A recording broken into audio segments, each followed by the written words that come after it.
앞장에 있는 제 무비 스님의 제 1분 더 하기 전에 있는 얘기를 지금 대강 한 것 같고요. 여기 이제 교판 상석, 이제 교상 판석, 오시교에 대해서 다시 제가 보충해 드린다면은 부처님께서 49년 동안 설법하셨는데 최초의 화엄경을 설하셨고 37일 동안, 그 다음에 아엄경을 몇 년 동안? 12년 동안 설하셨고, 방등경을 8년 설하셨고, 반야경을 21년 설하셨고, 마지막에 법화 열반분을 8년 설하셨다. 이렇게 해서 부처님께서 총 설법하신 기간은 49년이다. 이게 교판상석이라고 그래요. 교상판석이라고 합니다. 오시교로 얘기하기도 하는데, 이 49년 동안 설하신 내용을 법화경의 그 신의품의 궁자의 비유라는 곳에 잘 나와 있어요. 그러니까 왜 이렇게 부처님께서 설하게 됐느냐? 화엄경에 맨 처음에 깨달으시고 나서 깨달음의 경지를 봤을 때 우리 너와 내가 없는 똑같은 깨달음의 부처로 보인 거예요. 그래서 화엄경을 설하시는데 화엄경의 경전을 보면은 깨달음의 경지, 그러니까 최고의 법이 선열에 들어가신 상태에서 법을 설하셨다는 것입니다. 37일 동안. 근데 37일 동안 설하셨는데 그 법이 얼마나 수정한지 아무도 못 알아들어. 그 진짜 좋은 설법을 하셨는데 불구하고 일반 중생들은 알아듣지 못합니다. 그래서 부처님께서 경전은 우리가 84,000 대장경이 이렇게 많은 이유가 왜 많다? 대기술법, 수기술법이라는 얘기 하거든요. 그게 뭐냐면은 사람마다 건기에 맞게끔 설하셨다는 얘기죠. 그러니까 화엄경으로 다 끝내야 되는데 말귀를 못 알아들으니까 어떻게 했다? 아함부로 내려가요. 아함부가 12년 동안 설하셨는데 아함부로 모르면 초등학교 수준. 그러니까 우리가 불교 이해 못하는 입문하신 분들한테 권한다면은 아함부, 초기 경전을 보라고 권해야 됩니다. 대승 경전은 너무 심하고 초기 경전은 아주 기초적인 거기 때문에 누구나 초등학생들의 수준이니까 누구든지 이해할 수 있는 교리를 갖고 있습니다. 그게 쉽죠. 우리도 흔히들 이제 독화살의 비유 많이들 얘기를 하죠. 화살을 맞았으면은 그 화살을 어떻게 할 것인가? 여러분은 화살을 맞았는데 어떻게 해야 되죠? 대승경전을 보면은 그 뽑지도 않고 화를 누가 썼느냐고부터 따진다고. 우리들 흔히들 우리 딴 사람 비하하지 말고 여러분 자신들을 어떤 일이 벌어졌을 때 어떻게 합니까? 원인부터 뽑는 거예요. 당장 그 일을 해결해. 여러분이 아프고 싶어서 아픈 사람이 있어서 하나도 없어. 안 그래? 죽고 싶어서 죽는 사람 아무도 없어. 근데 왜 죽었냐고 따지면 어떡하지? 죽은 사람을 놔두고? 왜 아프냐고 하면 어떻게 되죠? 그러면 안 된다는 것이죠. 그것을 우리가 초기 경전에는 그것을 독화살에 비해서는 독화살을 먼저 뽑아라. 그리고 치유하고 나중에 누가 쐈는지 알아요. 누가 화살을 쐈는지, 원인 분석하든지 해야 되는 것이지, 뽑기 전에 이거 독화살이 원인 분석하고 하면 어떻게 되냐? 죽고 만다는 얘기죠. 그러니까 초기 경전이, 아함부 경전이 그런 아주 쉬운 내용들입니다. 그래서 우리가 불교를 처음 접하신 분은 대승경전은, 우리 혼의를 비유하기를 하늘 날아다니는 얘기고, 초기 경전은 걸어다니는 얘기고, 그러면 아이들한테 하늘 날아다니는 얘기를 하면 말귀 못 알아듣잖아요. 걸어다니는 얘기를 해야지 알아듣듯이 암부를 그렇게 설하셨다. 그것을 이제 얘기하신 거고, 두 번째 뭐 암경 다음에 뭐죠? 그 다음에 이제 암12 방등팔, 방등부를 얘기해 넘어갑니다. 방등부. 그리고 중고등. 그 다음에 수준이 좀 높여서 중고등학교 수준. 반야부는 그러면 수준이 어느 수준일까? 대학교 이상 수준이 돼요. 대학교 이상 수준이 되는데, 왜냐하면 이제 이거는 마음을 돌아가기 때문에 그러니까 대성 경전을 보면은 꽃비가 날이고 막 날아다니고 뭐 이게 놔두는 얘기가 너무 많거든. 근데 아이들한테는 놔두는 얘기가 필요 없어요. 부처님이 경전에 이런 얘기, 그 초기 경전에 신통이라는 게 없습니다. 초기에는 신통이라는 게 없고, 대성 경전하면 신통, 방통 다 나와요. 대성 경전 하면은. 근데 부처님이 경전에 이런 얘기 나오는데, 어느 날 제자가, 어떤 사람이 열심히 수행을 해서 예수님처럼 물을 건너가는 것을 익혔대요. 평생 동안 갈고 닦아가지고. 그 부처님이 그걸 보고 뭐라고 말씀하십니까? 뭐라고 말씀하셨을 것 같아요? 열심히 거사님이 도로 열심히 수행, 그러니까 물 건너는 그 예수님처럼 물에 안 빠지고 건너가는 것을 했어. 한평생을 해가지고. 근데 부처님한테 그런 얘기 했더니 부처님 뭐라냐면, 왜 그런 고생을 하지? 엽전 한 푼이면 될 것을. 동전 한 푼 주면 건너가는데, 동전 한 푼이면 건너가잖아요. 그런데 왜 평생 동안 그걸 하고 앉았냐고. 신통을, 그것도 어디에 쓸 거냐고. 설사 물을 안 빠지고 걷는다 한들, 그걸 어디다 써먹을 거냐고. 내 생사하고 무슨 상관이 있냐고. 내가 살아가는데, 내가 수행하는데 그것이 무슨 도움이 되냐고. 무슨 도움이 되죠? 아무 도움이 없어. 그런 얘기를 합니다. 근데 반야경에 보면은 이런 21일 동안 마음법을 얘기를 하고 있어요. 마음법. 우리의 마음을 어떻게 다룰 것인가? 가장 모든 근원은 마음이다. 흔히들 원효대사가 깨달음을 한 방에 깨달음을 얻었잖아요. 어떻게 깨달았다? 해골물 한 번 마시고 그냥 깨달아 성취하신 거예요. 다 이 마음 속에 있구나. 일체유심조구나. 이 마음이 다 지어내는구나. 여기 경전하던 내 마음 속에 경전 한 권의 경전이 있는데, 그거는 목으로서 글쎄 된 게 아니다. 경이란 것은 종이인 것이죠. 근데 마음의 경전이 있는데, 그것은 어떻게 쓸 수 있는 게 아니잖아요. 여러분의 마음의 경전을 다 갖고 계신다는 거예요.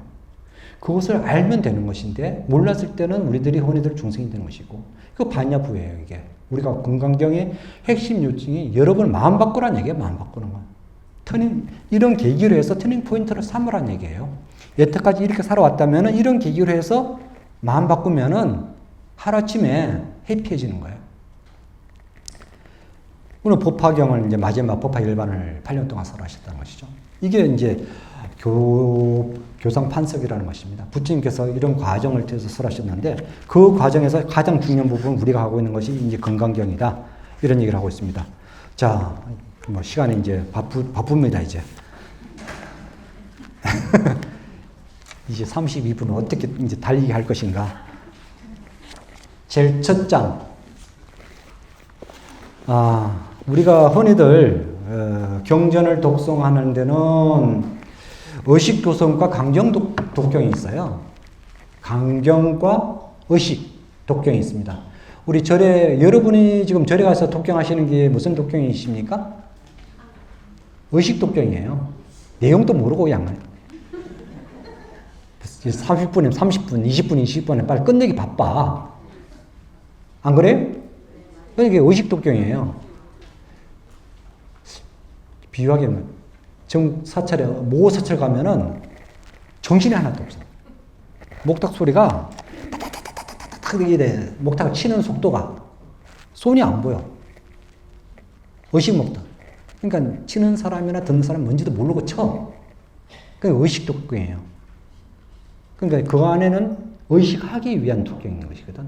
강경독경에는 뭐냐면은 뜻을 알고 읽어야 돼요. 뜻을 알고 그 시간이 세월 안에 오라고 시간이 상관없습니다. 의식을 하기 위해 시간 딱 정해져 있어요.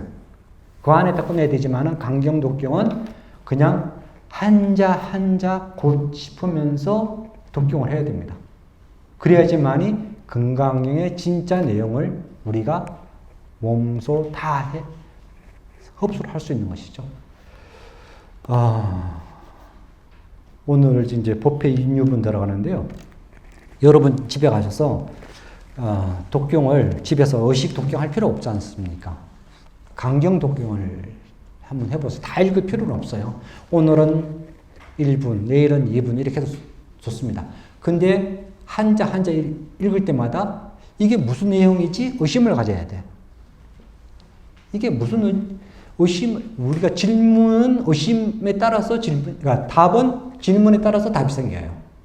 어떤 각도에서 질문에 따라서 어떤 질문을 얻게 됩니다. 이런 질문하면 이런 질문을 받을 것이고, 저런 질문하면 저런 답을 얻게 됩니다. 근데 그래서 여러분 질문 안에 답이 있다는 표현하잖아요. 여러분은 어떤 질문하느냐, 여러분 답을 얻고 싶은 것을 질문을 던져야 됩니다. 그러면서 금강경 읽으면서 이게 무슨 내용이지? 이를테면 법회 인유분. 법회를 한 이유. 왜 법회를 했을까? 법회 인유잖아. 법회 인유분. 첫 장이거든요. 여기 보면은 이제 여시아문 일시불 제사이고 기수국 고도원 여대비구 중 1252구 첫 장에 나오는 얘기예요. 우리 금강 독경 해볼래? 목탁이 없어. 아니야, 됐어. 저기. 자, 이걸로 땅 칠 테니까 한번 여러분이 1분만 읽어보세요. 1분만.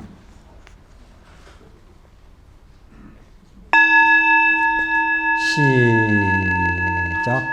개경계무상심심이묘보 백천만금 난주 아금문견덕수지원의 열애진실이 개법장진언후 마라나 마라다오 마라나 마라나 마라다 금강반야 바라밀경여시아문일시 제사이고 기수 극고도 은여대 비구중 1250인구 이시세전식시 차기지발입사위대 글씨의기 성정 차제거래 환지고처 반사 수이발 세족이 부자이자. 자, 법회 인유분이라. 법회를 왜 하게 됐는가? 법회하게 된 계기, 동기가 됩니다. 이게 첫 장, 법회 인유분을 이제 32분 단락 보면은 이 가장 중요한 것은 이 단락만 보면 이 내용이 담겨 있습니다. 이제 소명태자가 나눠진 것이 그게 굉장히 잘 나눠졌다. 요 단락 보면은 요 안에 이 내용이다. 이렇게 되어 있습니다. 법회 인유분, 여시아문, 모든 경전에 보면은 다 여시아문 되어 있어요. 그 흔히들 이런 얘기합니다. 여시아문 더하지 않았으면은 뭐다? 위경이다 이런 얘기예요. 위경은 가짜 경전이라고 많이 표현하셔요. 우리나라 천지팔량경이 우리나라에서 만들어진 거거든. 천지팔량경이. 근데 우리가 이제 그건 완전한 위경이라고 표현하고 있는 것들이죠. 근데 금강경 같은 경우는 그러면은 여기 나오는 여시아문 이렇게 시작했는데 누가 여시아문인가? 누가 들었다는 얘기죠? 여시아문이 자체는 그냥 나는 이렇게 들었다. 진짜 이게 중요한 얘기인데 여러분 자신을 생각해. 말을 들었을 때 나는 이렇게 들었다 하고 전달합니까? 아니면은 들은 거에 플러스 마이너스 합니까? 이게 여시아문이라는 게 부처님이 왜 이래서 진실하다는 얘기예요. 진실. 가짜가 아니라야지. 우리는 항상 자기 생각을 플러스예요. 우리가 이제 거짓말 중에 하나가 안 본 것을 봤다고 하는 거, 듣지 않은 것을 들었다 하는 거, 하지 않은 것을 했다 하는 거, 깨닫지 않은 것을 깨달았다는 거. 이게 4대 대망을 그래요. 제일 큰 거짓말. 제일 큰 거짓말이 듣지 않은 것을 들었다 하는 거. 그리고 보지 않은 것을 봤다고 하는 거. 보지 않은 걸 봤다 하는 거. 그리고 알지 못한 걸 알았다 하는 거. 깨달지 못한 것을 깨달았다 하는 거. 요시아문이라는 건 있는 그대로 진실하다는 얘기예요. 누가? 아는 존재가. 아까 전 시간에 말씀드렸듯이 아는 존재는 어떤 분이다? 부처님께서 시봉을 두지 않으셨는데 부처님께서 55살에 아난조사를 사촌 동생이니까 시자를 둬요. 그러면 25년 동안 부처님 시봉을 합니다. 그러면서 결집할 때 치력구리에서 결성하게 되는데 그건 다 합송이다. 합송. 우리가 지금 어떻게 경전을 다 암송을 했을까? 여러분 휴대폰 생기고부터 기억력이 없어졌죠. 휴대폰 생기고부터 전화번호 지금 몇 개 외우십니까? 휴대폰 생기고부터 지금 기억력이 지금 없어지고 또 길눈이 없어지는 것은 내비 때문에 길눈은 없어지고 모든 것은 기계에 의지하는 순간부터 다 사라지고 있던 거예요. 그러면 부처님 당시 어떻게 했을까? 뭐에 의지했을까? 다 머릿속에 이게 암기로 다 하신 거예요. 기억. 이게 무한해요, 무한해. 요즘은 금강경, 우리 옛날에 금강경 암송하라 그랬거든요. 우리 출가했을 때. 이걸, 금강경을 암송하라 그랬어요. 다 외우라 그랬거든. 소발심, 자기양문, 이런 다 기본적으로 다 외웠고. 금강경도 외우라는데, 지금 금강경을 외우라는 데는 하나도 없어요. 읽으면 다행이지. 또 한글판으로 되어 있고. 그러니까 이게 또 토시가 있고. 근데 그럴수록 우리는 점점점 암기력이 퇴화되고 있습니다. 근데 부처님 당시 합송을 했다. 똑같이 합송해서 하나가 됐을 때 그것이 통과하는 거예요. 누가 여시아문 일십을 지사에 쭉 나왔는데 누가 영도하면은 다시 합송하는 거예요. 그렇게 모든 경전을 합송합니다. 근데 지금 우리 기준을 두지, 여러분 기억력의 기준을 두시면 안 됩니다. 그러니까 인도는 몇 단? 우리 9구단 할 때 그거는 36단? 인도 사람은 지금도 36단인가 한다거든요? 우리는 요즘 아이들 9구단은 하긴 하겠지. 근데 그 정도 그 사람들은 뛰어나다는 거죠. 기억력이. 그러니까 우리가 기억하게 되면 모든 게 머릿속이 이게 컴퓨터가 되는 거예요. 그래서 이제 금강경 보면은 모래 한 주면 몇 개, 그럼 몇 개 하면 신통, 방통이 아니라 기본이야, 기본. 그러니까 우리가, 눈을 못 보게 되면은 눈 외에 딴 기능이 발달할 수밖에 없고, 그게 우리가 다 살게 돼 있는 거지. 어떻게 보면 전지전능하신 부처님들이신데, 우리들이 전지전능하시거든요. 그렇게 굳이 뭐 물 건너서 그런 신통을 할 필요 없이 모든 것이 전지전능을 합니다. 그럼 요시안문이라는 것은 여기서 경전이라도 이제 이것을 십제자가 안 한 존재가 했다. 근데 그러면 일시불은 언젠가? 일시. 어느 때죠? 일시. 그때가 언제? 네? 뭐라고요? 여러분 생각대로 얘기해 보세요. 네? 일시불. 여러분은 항상 이와 같이 들었다. 그러면 언제, 어느 때? 그때, 지금. 지금이 이 순간에 부처님이 계신다고 생각해 보세요.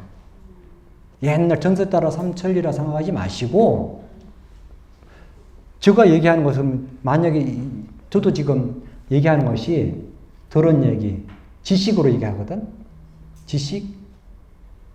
지혜가 아니에요. 여러분하고 똑같아. 여러분보다 조금 더 이제 공부를 했을지 모르고 또 여러분 부족할 수도 있어요, 이거는. 하지만은 지금 이 순간, 우리는 지금 이 순간에 살고 있지, 과거도 살고 있지 않고, 미래 살고 있지 않고, 이 순간에 살고 있으니까. 그런 얘기입니다. 일시불. 그러니까 일시라는 것은 부처님이 말씀하시는 것은 과거, 미래에 매이지 말라는 거예요. 우리는 과거, 미래에 살고 있기 때문에 과거, 미래를 떠나지 말고 지금 이 순간에 살아라는 얘기예요. 일시불. 제사이고 기수국고도, 제사이고 기수국고도. 어디서? 여기란 것은 제4위국이라는 것 자체는 뭐냐면은 그 혼해설 기원정사라고 많이들 알고 계시잖아요. 부처님이 최초의 절이 무슨 절? 중인용사. 수행철은 기원정사. 기원정사는 어떤 의미일까? 기타태자와 수달타 왕자 둘이 만들어진 절 이렇게 알고 있죠. 그러면 그 절의 의미가 뭘까? 금강경에서 얘기하는 것은 무엇을 얘기하는 것이죠? 무주상이에요. 무주상. 보실에서 말해요. 조건 없이 베풀어서 만들어진 절. 그러니까 기원정사라는 것은 요즘도 뭐 이제 어떤 스님 이름 지어서 우리나라 가장 많은 절 이름이 제일 많은 절 이름이 무슨 절? 관음사. 관음사가 제일 많대요. 관음사 인터넷 뒤져보세요. 관음사가 전국사찰이 제일 많은 게 관음사. 우리나라는 관음신앙이 제일 많았기 때문에 관음사. 요즘 만들어지는 이제 우리가 이제 창건한 나라죠. 새로 만드는 사찰들은 자기 이름을 거는 경우가 있고, 안 그러면 시주자 이름을 걸어서 절 이름을 붙이는 경우가 있어요. 성북동 길상사는 길상아 보살님 때문에 만들어졌을까? 어떻게 해서 만들어졌을 것 같아요? 혼이들 길상아 보살님은 길상아 보살님 이름 따서 했다는 게 아니라 길상사는 송광사 옛 이름이 길상사예요. 그래서 길상사인 것이지 그 나중에 은사스님께서 길상아 보살님은 불명을 내려준 거지 길상화 때문에 길상사 된 게 아니에요. 그런데 여기는 기원정사는 누구죠? 기타태자와 술타태 그 이름 따서 만들어진 거예요. 기수, 극고동은 뭐죠? 우리가 말하는 무릎 고십시오. 고독한 사람한테 베푸는 거. 그것이 극고독이에요. 그러면 두 사람이 합작해서 만들어요. 어떻게 만들어졌냐? 극고동 장자가 기타태자 숲에 진짜 그 아주 우람한 숲속에 있었는데 그것을 시주를 받게 된 계기가 있잖아요. 부처님이 그것을 나한테 팔으려고 하니까 기타태자가 팔지를 않잖아요. 그럼 어떻게 했냐? 조건을 붙여. 내 땅, 이 넓은 땅에 금으로 다 깔아라. 그러면은 나 팔겠다. 근데 안 팔겠다는 얘기지. 근데 극구동 장자는 신심이 워낙 장자이기 때문에 모든 전 재산을 다 팔아서 금을 깔아요. 그럼 기가 막히지. 그래서 기타태자가 묻잖아요. 당신이 정신 나간 사람도 아니고 어떻게 해서 이런 땅을 하느냐. 그랬더니 내가 모시는 스승이 있는데 이런 부처님 계신다. 그래서 나는 그분한테 공양 올리고자 한다. 그분은 무슨 말을 하냐 그러면은 설법을 무슨 말을 할 것 같아요? 사성제 8정도를 얘기하신 거예요. 우리 부처님은 이것이 있고 있으면 저것이 있고 저것이 사라지면 이것도 사라지고 이런 연기법을 얘기하시고 그런 훌륭한 스님이시다 그랬더니 그럼 나도 동참하겠다 그래가지고 같이 합작을 해가지고 만들어지는 거예요. 근데 요즘에 우리나라는 이런 절을 못 만들어요. 길상사는 이제 마지막인 것 같아요. 저렇게 보시할 사람들이 없어. 왜 없을까? 왜 없을 것 같아요? 또 이 중에서 또 내가 하겠다고 나올 수도 있겠지.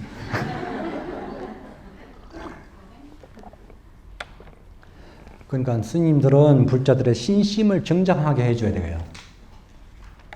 스님들은, 그러니까 수행자는 깨달음을 이끄는 것 동시에 신심을 정장할 수 있는 그 역할을 누가 하느냐? 수행자들이 해야 되는 거죠. 그래야지만이 없던 신심도 내가지고 하게 됩니다. 여기서 그래서 기수국고도원이라는 것은 그야말로 어떤 거냐? 무주상의 개념이에요. 처음부터 여기는 무주상 개념으로 들어가는 겁니다. 기수국고도는 이 단어 자체에서 기원정사는 단순한 의미가 아니죠. 그러고 나서 거기에는 뭐 어떤 분이 계시냐? 여대 비구 중 1250인구시. 그 1250명의 비구이 우리가 알면 대비구 큰 스님들. 우리가 뭐 지금 말하면 큰 스님들이에요. 큰 스님들. 그럼 어떤 큰 스님인가? 부처님 제자들이 몇 분이시죠? 제초비구 5비구예요. 근데 왜 1250명이, 부처님 경전은 항상 1250명이 항상 따라 붙어요. 줄줄이. 어디 가는 데마다. 그럼 1250명밖에 안 됐을까? 사실 1255명이에요. 근데 1250명은 그 당시면은 수정한 수행자가 굉장히, 부처님뿐만 아니라 수정한 수행자들이 굉장히 많았어요. 근데 거기에 뭉태기가 들어와요, 뭉태기가. 1000명이. 그 3가섭. 3명의 가섭이 있는데, 세 가섭이 500명, 300명, 200명 데리고 들어와요.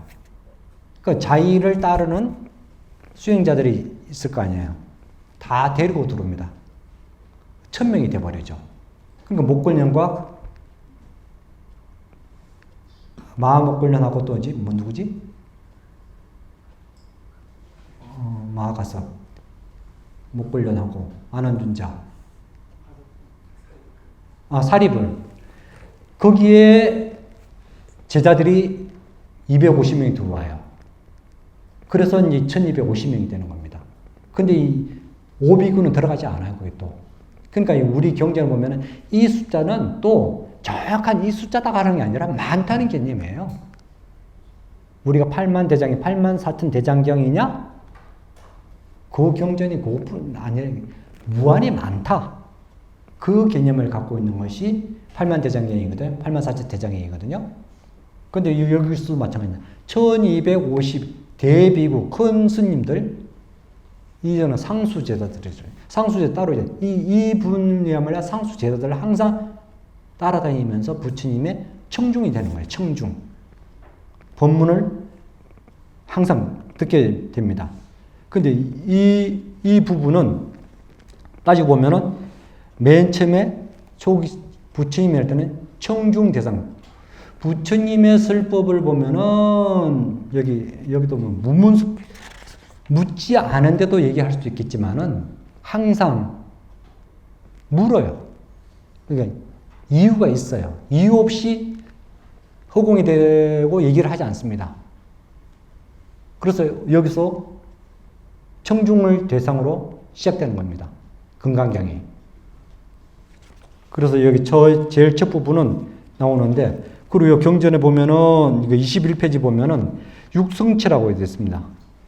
6가지 조건이에요. 경전의 육성치가 항상 갖춰져 있어야 된다. 거기는 뭐냐면 신, 문, 시, 주, 처, 중. 신, 믿음과 듣는 사람과 어느 때와 어느 곳과 듣는 사람이 누구였는가. 그런 얘기 하고 있습니다. 그리고 다음에 23페이지 나가면은 이시, 세존, 식시, 차기지발, 입사, 위대성, 걸시, 어기성중, 차제글이라. 여기 보면은 이때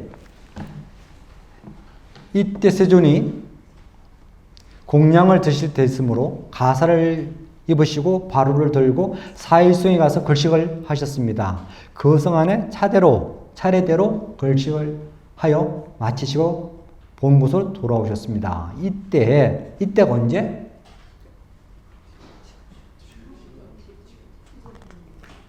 뭐가 지금이야? 일시가 지금이지.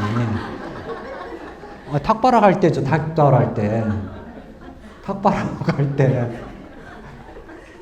지금 탁발아 갈까요? 네? 탁발아 갈 때. 아침에 일어나서 우리가 밥 먹으라는 것은 기본이잖아요. 탁발하러 갈 때 세존께서 어떻게 하셨다고? 차기, 식시가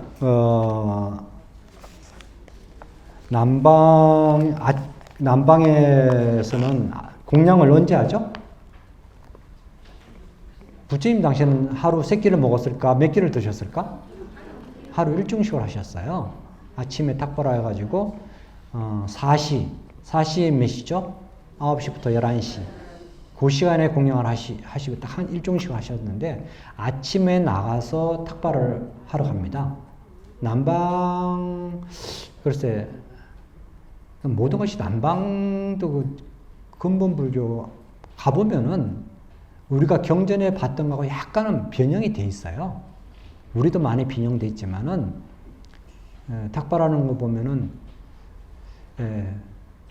부처님께서 옷을 입으시고 대중과 똑같이 가셨단 말이에요. 그럼 부처님은 어떤 분이십니까? 시달타 태자. 그야말로 왕이잖아요, 왕자. 그 대중과 똑같이 차별 없이 똑같이 가사상담 수하시고 대중과 똑같이 탁발하러 가시는 거예요. 근데 탁발이라는 개념은 무엇일까? 탁발이라는 것이 우리가 흔히들 이제 비구를 걸사라 그러거든요. 걸사. 이제 거지처럼 이렇게 빈다는 뜻인데 부처님이 빈다는 것은 구글이잖아요. 구글의 의미도 우리가 가난과 청빈을 의미로 하죠. 가난하다, 청빈하다. 가난하고 청빈은 어떤 차이가 있습니까? 가난한 거하고 청빈하고 어려운 건 똑같아. 가난은 내가 선택이 아니고 청빈은 선택이에요. 내가 가난하게 살겠다고 선택한 거고 가난한 것은 조건이 만들어져 버렸어. 내가 그렇게 어렵게 안 살고 싶어도 그냥 못 먹고 힘들게 살고 있어. 근데 부처님은 다 팽개치고 내가 구구라고 하는 선택이에요. 그러면 누가 당당할까? 청변은 당당해요. 비굴하지 않아요. 그럼 비구 스님들은 우리가 찌뿔도 없으면서 큰 소리 치는 이유가 우리가 찌뿔도 없어요. 진짜 아무것도 없어. 그래도 큰 소리 치잖아요. 신도 들어와서 돈 많은 신도 와가지고 하면은 못 본 척하고 가시오. 뭐 이렇게 큰 소리 치는 이유가 그 아쉬운 소리 어려우면 좀 약간 해가지고 뭐지 알랑하면서 좀 달라고 하겠지만은 우리는 그 선택이 그게 아니거든요. 그러니까 전혀 차원이 다르네. 가난한 사람은 어떻게 하든지 얻어야 돼. 근데 청빈한 사람은 아이 그지 안 먹고 말지. 차원이 다른 거죠. 선택과 필수 이거 어쩔 수 없는 진지 차이죠. 그 부처님은 어떻습니까? 당당하게 글식을 하는 거죠. 근데 글식하는 데 있어서 그냥 글식이 됩니까? 이건 마음을 비워야 되거든. 남한테 아쉬운 소리 해보신 분들 더럽고 치사하잖아. 안 그래? 진짜 이거 아쉬운 소리 한다는 게 이 자존심 상하고 글씨가 한다는 것이 그래서 하면 글씨 못해. 하심을 하지 않으면. 그러니까 나를 비워야지. 내가 없어야 돼. 무아야 돼. 무아. 불교 수행이 뭐? 무아예요. 내가 없어야 돼요. 뭐 내가 없다는 것이 뭡니까? 아상, 인상, 중생상을 떠나야 되는 거예요. 이거 이제 금강경이 얘기하는 거거든. 이게 내가 있다 생각하면은 얄팍한 그런 마음이 올라오면 이미 안 되는 것이고, 너라는 분별, 니까지 이렇게 하면은 이게 너라는 차별신과이기 때문에 또 안 되는 것이고, 이거 똑같은 중생끼리 뭐 이래 되면은 또 이것도 안 되는 거야. 네가 잘해봤자 얼마나 잘하는 게 수저상이 돼버리는 거거든요. 이게 사상이 떠나야지만이 글식이 되는 겁니다. 사상이 떠나야지. 단순하게 비는 게 아니에요. 우리가 밥을 빌고 법을 베푼다 이렇게 표현하거든요. 짝대기 하나 차이지. 밥을 빌고 법을 베푸는 거예요. 비록 밥은 빌지만은 반대로 뭐냐고? 법을 베푸는 겁니다. 이 글식이에요. 글식에 대해서는 무소유예요, 무소유. 그래서 절에서 무소유 철제. 가장 큰 문제가 삶에 있어서 뭐가 문제? 소유가 문제거든, 소유가.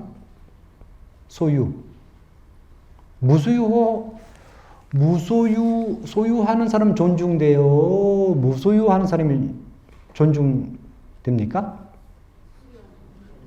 소유한 사람이? 물욕이 과하다. 물욕이라 그러지, 물욕.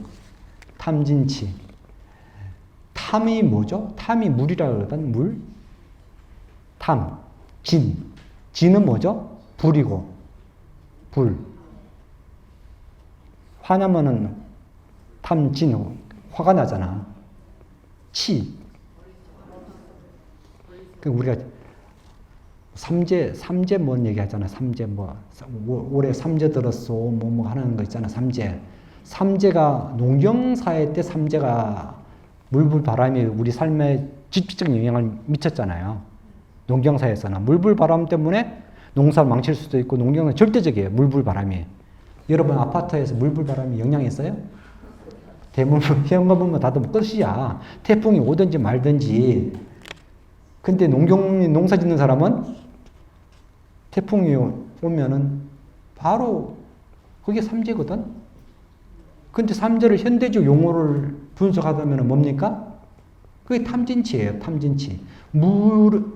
물이 탐이에요. 탐. 불은 영원하지 않아요. 불은 확 해가지고 꺼져요. 그죠? 계속 타죠. 물은 되죠? 물은 물욕이라 하죠. 물욕. 물은 우리 옷을 적시고 옷이 나를 적셔요. 물이. 탐이 그래서 제일 무서운 거예요. 탐이. 치. 어리석음. 그러니까 우리 사람한테 가장 물욕을 가진 사람들은 금강경이 계속 얘기하지만은 영원한 게 하나도 없다는 것을 우리가 얘기하고 있거든요. 무상이라, 무상.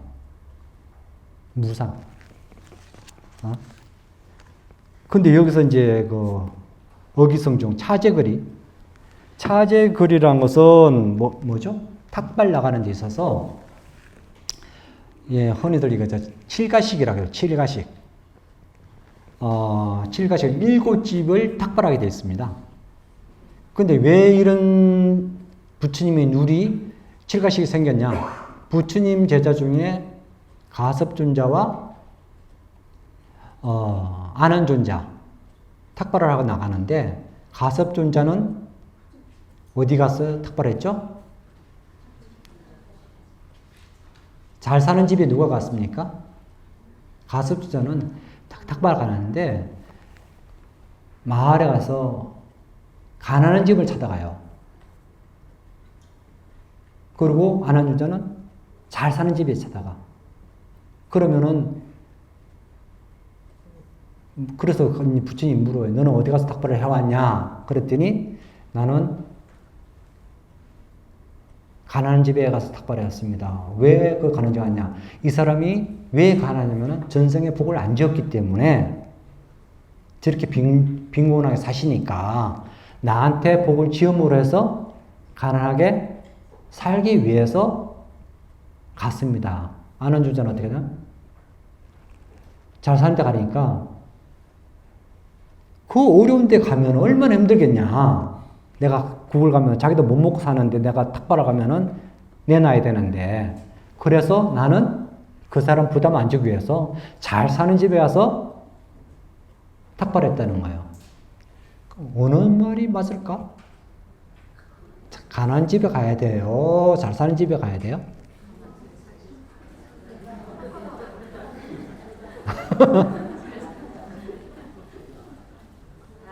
네?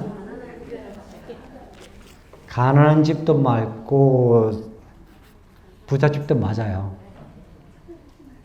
다만 차별심을 하지 말라는 거예요. 차별을. 왜 차별심을 내서 너는 그럴 거지 가난해서 이렇다고 이게 차별심을 내지 말라는 거예요.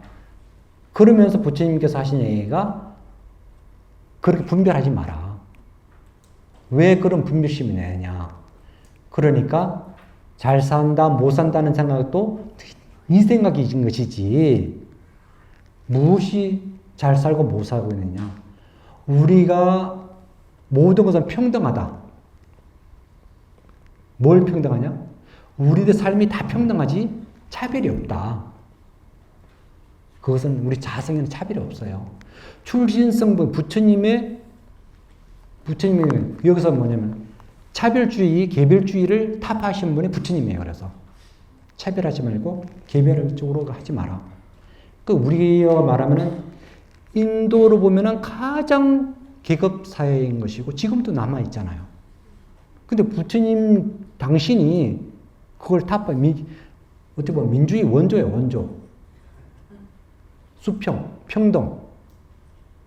어디 누구 차별하지 말고 똑같이 대하라는 것이죠. 그러면서 이거는 인간은 출신성분과 계급에서 불평등해서는 안 된다. 다 평등해야 된다. 차별받아서는 안 된다. 다만 차별받는 것은 출신성분이 아니라 그 사람의 행위, 행동, 말에 대해서 차별을 받을 뿐이다. 내가 어떤 말하고 어떤 행위를 하는 데 따라서 차별을 받게 되어 있는 것이지 그 사람의 출신성분과 빈부에 따라서 차별해서는 안 된다. 그것이 뭐냐면 우리 가장 인격체로서 개개인의 자성부를 존중하고 대접해 줘야 되는 것이죠. 그래서 그러면서 차제거리에서 칠가식을 어디든지 분별 없이 무조건 7점은 하라고 돼 있어요.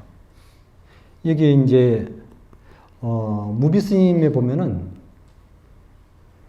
그럼 탁발하러 갔을 때 우리가 베푸는 거에 있어서 7집에 가면 2숟가락씩만 줘도 충분히 된다. 그렇게 표현되어 있더라고.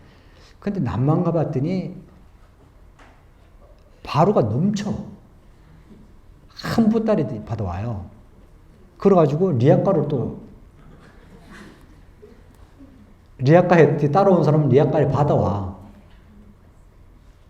근데 이때 보면은 부처님 사상은 좀 변질됐어. 큰 스님들은 안 나가더라고. 부처님 나가셨는데. 그리고 휴가 이제 얼마 안 된 사람은 줄줄이 해가지고 이제 가가지고 받아와가지고 먹더라고. 근데 그것을 뭐 비판할 건 못 돼. 우리도 다 비판하고 대상이 되고 그것 소소한 것을 우리가 대성적으로 보면 정신을 중요한 것이지 그런 걸 문제 삼으면 되지는 않죠. 그것을 없애는 것이 문제되는 거지. 우리나라 불교도 그런 게 지금 점점점 없어지고 있어요. 수행의 그런 모습들이 사라지고 있어요. 한 번 사라지면 복구는 안 됩니다. 우리가 지금 우리 대성불교 다시 돌아가자고 얘기하지만 한 번 고삐 풀린 것을 다시 저기는 쉽지 않아요. 줬던 걸 뺏을 수는 없어요. 힘들어요. 물론 뺏을 수도 있겠지만 엄청나게 힘들거든요. 그러니까 고삐를 풀어놨다가 망아지처럼 다시 줘오려면은 엄청나게 힘듭니다. 그러니까 우리가 율장에 이런 것을 자꾸 편리 위주로 자꾸 고치자가 시대가 바뀌었으니까 바꾸자 그러는데 수정 보완은 가능하지만 없애면 안 돼요. 저는 제 주장이에요, 이거는. 여러분도 마찬가지잖아요. 살아보면은. 수행이라는 게 뭐죠? 편해서 수행이 될까? 수행이라는 게 뭐죠? 편하면 수행이 될까, 안 될까? 왜 안 돼? 다 되지. 안 되는 게 어딨어, 이 세상에. 그 나름대로는 돼요. 우리 기준에는 안 될 거라 생각하지. 젊은 아이들한테 쉽게 말해서 스마트폰 하면서 공부 다 한다며. 우리는 그거 있으면 안 된다고 다 뺏어버리는데 그렇지 않아요? 기준이 달라요. 근기가 다르고 방식이 다르고. 옛날에 아이들의 수준하고 우리 수준하고 비교하면 안 됩니다. 다만 차이가 있을 뿐이다. 차이가 있어요. 근데 안 된다고 단정하면 안 돼. 이 세상에 안 되는 게 하나도 없어요. 그것부터 우리 고정관념을 깨야 돼요. 금강경에는 첫 번째 고정관념을 깨라. 여러분 기준이 되지 마라. 내 기준은 아상이란 내 기준이거든. 아상이란 모든 게 나의 기준이라니까. 그것을 깨야지만이 더불어 살 수 있어요. 내가 있으므로 너가 있거든. 내가 없으면 너가 없어요. 하나가 하나. 그거예요. 차제거라는 것은 여기서는 그래서 그런 분별심과 차별심을 없애는 것이 차제거리다. 우리가 탁발이라고 하는데 그 얘기예요. 그럼 환지 본처했다. 탁발에서 돌아왔다는 거예요. 어디로? 기원장사로. 자기 돌아온 거예요. 돌아와서 뭐 했어요? 반사월, 수이발, 세족이 부자이자 밥을 먹고 발을 닦고 세족이 하고 부자이자. 참 간단하잖아요. 안 그래? 이게 공양을 다 마치시고 발을 닦았다는 얘기를 여러 가지 이제 인도 풍속이지만 달리 얘기하면 번뇌를 닦았다. 그러니까 새 속에 나가서 오염된 발을 닦았다.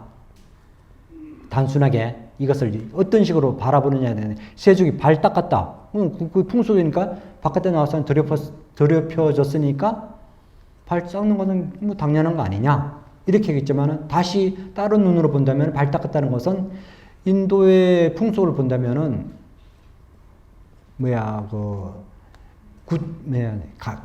가트라든지 절이라든지 다 가게 되면 어떻게 됩니까? 맨발을 가야 돼요. 맨발. 그 풍속이에요, 풍속. 근데 우리는 우리 사고로서 해석하는데 거기 가면 거기 환경에 따라서 왜 그렇게 만들어졌는지 그것을 이해하고 알아야 될 부분들이죠. 세족이라는 것은 발 닦았다는 우리는 번뇌를 닦았다. 번뇌를 씻었다. 청정으로 돌아갔다. 이렇게 이제 해석하기도 합니다. 그리고 부자이자. 그리고 앉았다. 앉은 게 뭐죠? 앉은 게. 앉아서 뭐 했을까? 그러니까 그야말로 정진이죠, 정진. 그러니까 부처님의 경전이 이 일분을 가지고 큰 스님들의 법문이나 이거 책, 여기도 아마 그렇게 돼 있을, 이거 하나로서 모든 것은 이미 금강경 설에 맞췄다 이렇게 다들 얘기를 해요. 왜 그랬을까? 여기서는 부자이자 뭐죠? 자리를 펴고 그냥 앉았다는 거예요. 부자이자 앉은 것은 뭐에 정념부동이라 앉아서 정진했다는 얘기거든. 정진했다는 것은 금강경이 제일 마지막에 나오는 구절이 응작 요시관이라 되어 있다고. 응당 이렇게 관하라. 그래서 금강경을 이 보면은 금강경은 부자이자 시작해서 응작 요시관으로 끝냈다 이렇게 얘기해요. 앞에는 다 허구고 진짜 앞에는 아무것도 아니니까 탁발 해갖고 와가지고 그냥 밥 먹고 발 닦고 안정감밖에 없는데, 근데 부자이자 한 순간 이거는 모든 끝났다. 그리고 제일 마지막에 경구에 보면은 응작 요시관이라는 나와 있거든요. 32분에 보면은. 그러니까 이미 그러면은 이렇게 관해서 마쳤다. 뭘 관할 것인가? 우리들이 이것을 보면은 부처님의 삶을 우리가 볼 수 있다는 거야. 대단한 건 아니지만 이거는 부처님이 하루도 빠짐없이 똑같은 일을 반복하고 그렇게 사셨다는 모습이신 것이고, 우리가 삶의 모습이라는 것은 좌선한다는 것은 뭐죠? 염정해거든. 염정해. 정념, 정정, 정해라. 염정해.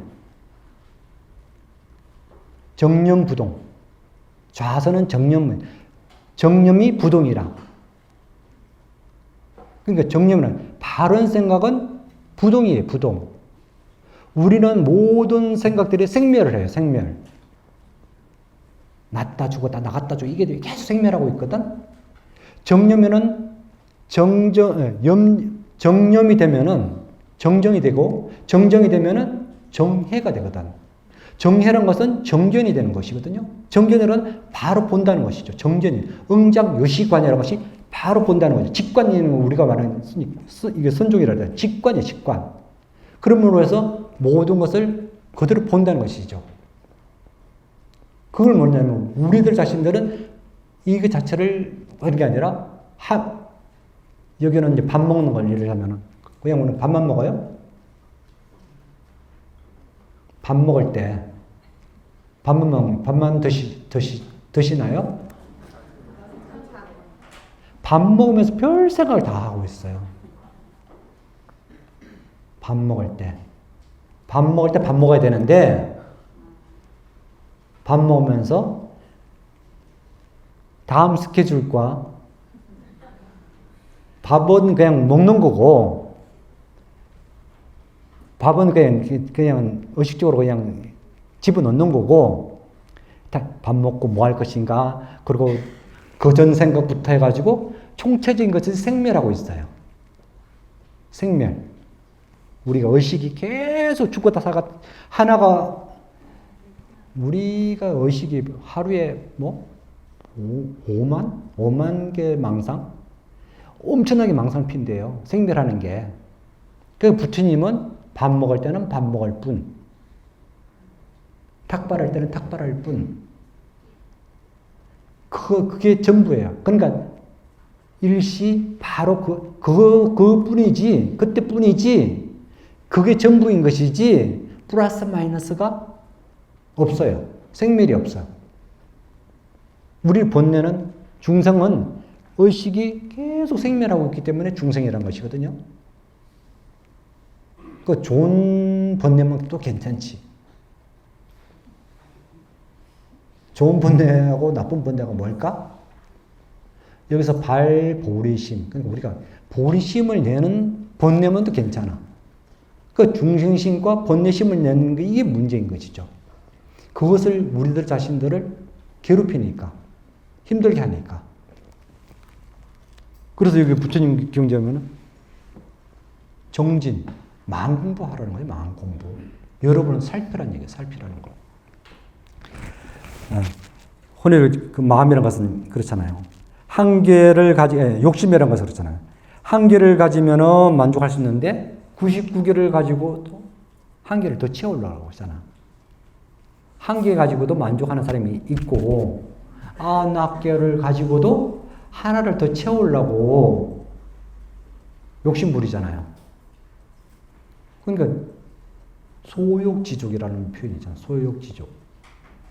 적은 것으로서, 내 가진 것으로서 만족하라는 얘기. 이것이 주님의 말씀입니다.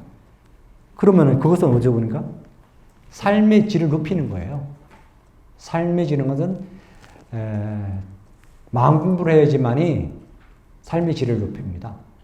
마음 공부를 하지 않으면은 물욕을 채우려고 하기 때문에 삶의 양이잖아요. 그건 양으로 채우려고 하기 때문에 양은 채워질 수 있는 대상이 아니거든요. 그러다 힘들어집니다. 삶의 질이라는 것은 정신적인 충만이 되어야지만이 가능해요. 우리가 보시라 하는데 제가 가끔 그런 생각해요. 수행의 얘기 앞으로 계속 나오지만은 깨달으려면은 보시를 첫 번째 보시거든요. 깨달음이 나가는 첫 번째 보시예요. 그 대성불교에서는. 그 무주상이라는 자체가 벌써 보시 얘기니까. 무주상 해야지만이 깨달음을 나가. 육바라밀 첫 번째가 보시니까. 우리 시내에 나가면 요즘 거지들이 있습니까? 역전에 가면 있죠. 역전에. 거지를 보면은 무슨 마음을 냅니까? 어떤 마음을 냅니까? 아이고, 안 됐다고 그냥 지나가고, 끌끌끌 하고 지나갑니까?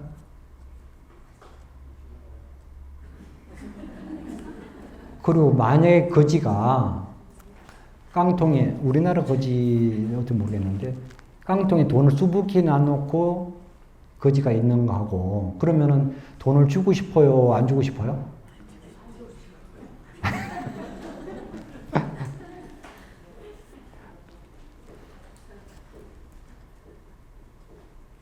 제가 이제 티벳을 가보면은 구걸 하시는 게 그 분들이 우리는 방금 깡통에 있으면 돈을 안 준다 그랬잖아요. 그죠? 근데 그분은 돈을 한 주먹 쥐고 구걸 하고 있거든? 그러니까 우리는 받으면은 꼬부쳐 놓고 깡통을 비워 놓고 구걸 하는데 그 사람들은 받은 대로 손을 쥐고 그러면서 구걸 해요. 그런데도 그 사람들은 다 주시더라고요. 이게 돈을 쥐고 있는 걸 보고 줘요. 방금 우리들은 뭐라 그랬죠? 안 준다 그랬잖아요. 뭐가 다르죠? 왜 안 줄까? 저기는 뻔히 한 주먹 쥐고 있는데도 사람들은 줘요. 에? 에? 아니, 여러분 생각으로 얘기해 보시라고요. 에? 있으니까? 그러면, 이거 요즘 어떤 분이 그러더라고. 요즘 구글 하시는 분들이 찬송가 부르고 구글 한다네? 찬송가 부르고 구글 한대요. 그럼 왜 찬송가 부르면서 구글 할까요? 바로 그거예요. 지금 우리들은 중생심인데, 이래도 중심, 저래도 중생심인데, 티벳이나 저런 나라에서는 내가 복을 짓는 거예요. 그냥 이유 없이. 이유 없이 그냥 복을 짓는 거고, 우리는 분별하는 거야, 벌써. 분별식이 들어가가지고, 저 사람 돈 있거니, 이렇게 막 분별해가지고 보시를 해요. 어떤 게 참 보시예요? 우리는 보시가 아니야. 진짜 보시가 아니라니까요. 마음이. 진짜 보시에서는 그걸 따지지 말고 보시를 해야 되는 것이고, 우리는 아까 얘기했잖아. 돈 많이 있다고 우리는 안 준다 그랬잖아, 벌써. 안 그래요? 근본 바탕이 달라요, 근본 바탕이. 우리는 지금 절의 교회 안에서는 불자요. 나가면은 아니 불자예요. 그분은 티베트 사람들은 집에서 불자, 나가서도 불자, 온전히 불자예요. 이게 엄청난 차이예요.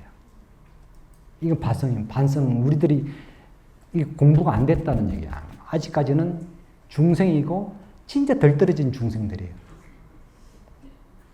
부끄러운 중생이에요. 부끄러운 중생. 남들한테는 보살이라고 소리 들으면서, 무슨 보살? 거지부터도 못한대. 진짜 인도 가서 거지한테 달라면 거지가 나 주더라고.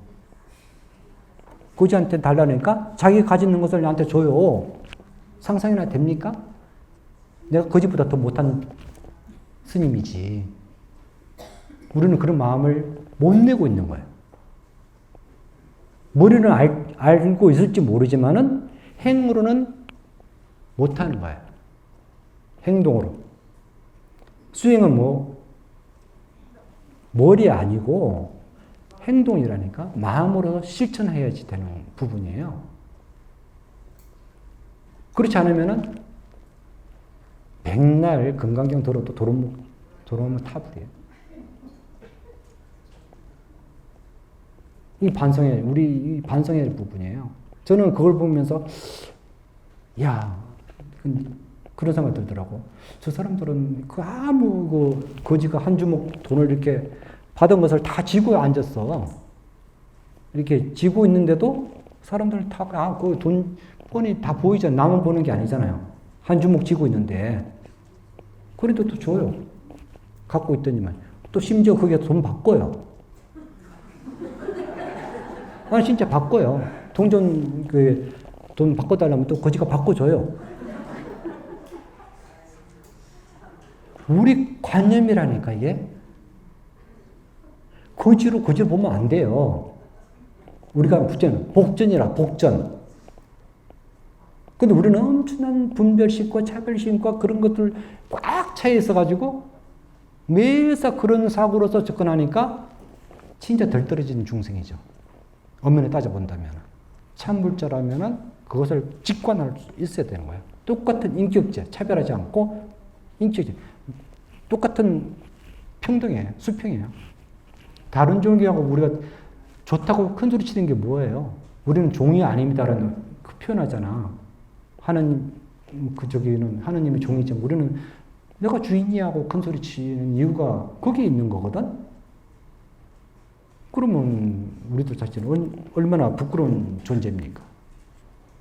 그것을 우리가 반성해야 될 부분이에요. 금강경에서 말하는 것은 앞으로 계속 그렇게 반복할 겁니다. 여러분 주제 파악을 하시고 내가 진짜 불자인가? 내가 진짜 무상으로 하고 있는가? 보시할 때 진짜 빈만을 하고 있는 것인가? 내 상이 내한테 얼마 많은 장애가 되는가? 해안 관시 지옥공이라. 지혜의 눈을 보면은 지옥이라는 게 없어요. 다 공에 있어요. 중생의 눈을 보고 있으니까 지옥이 존재하는 것이지, 지혜, 해안으로 보면은 다 공에 있다고. 지혜가 없기 때문에 지옥에 사는 겁니다. 반야 바람인, 그러니까 반야의 지혜를 닦아야 된다는 것이죠. 그 찍히는 것이 그 뭐냐면 첫 번째가 보시라고. 보시, 무주상 보시. 그 첫 장에 말하는 것은 그 얘기를 하고 있는 것입니다. 정념, 우리가 이제 그 정념이라는 것은 남방에는 알아차리는 것이죠. 알아차리는.